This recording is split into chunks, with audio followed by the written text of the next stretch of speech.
Good morning, good evening, wherever you are in the world.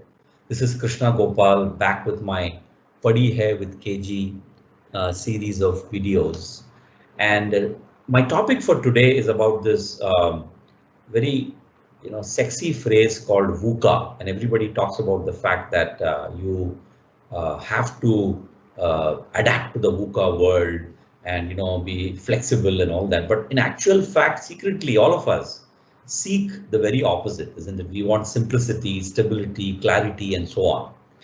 And this is reflected as an example in in salespeople, especially in the IT world that I train. The salespeople in the IT world that I train. Salespeople are traditionally guys or ladies who are working from an RFP to an RFP, isn't it? As long as an RFP is there, they're extremely busy, running around, stitching it together, project managing it, working with SMEs, terms and conditions, working with partners. And then when the RFP is over, it's like almost they are bereft in life till the next RFP comes. Of course, in between there is running around to collect payment, running around to get staff, whatever it is. But the real B2B salesperson needs to be more around meeting his ecosystem partners, isn't it? What do the alliance partners say? What are the consulting companies saying? What are the analysts saying? What are the TPAs saying? What is the competition doing?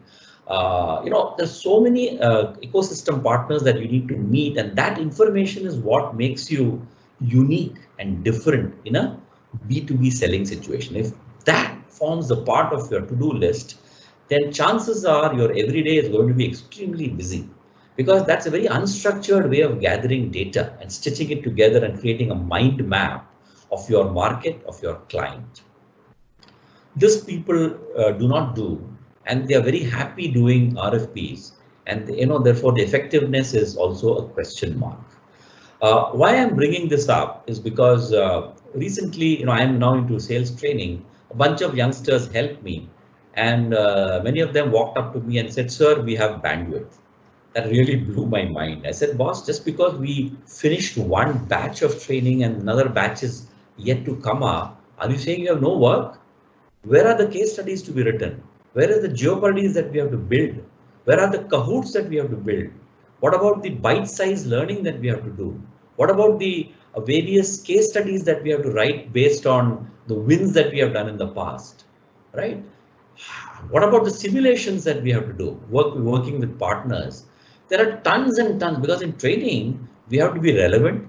The content has to be cogent and strong. And then, we have to also use a lot of gamification tools, put that together. And that's a lot of work that we have to do behind.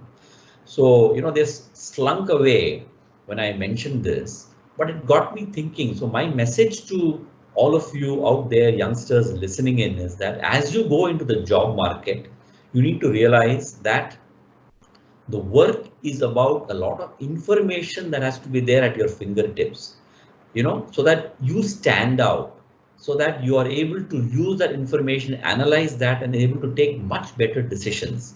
It is not about your boss giving you a task list and you performing that and coming back to them and say you did it or you did not do it, right? So if you have to stand out in the job market, in the market that you are in, you have to be this 360-degree person, adopt VUCA in its entirety. VUCA is volatile, VUCA is uncertain, complex, and ambiguous. So you are not to look for certainty and simplicity and stability. You have to look for ways to handle VUCA and add value. Thank you very much for listening to this video and watching this video called Padi Hai with KG.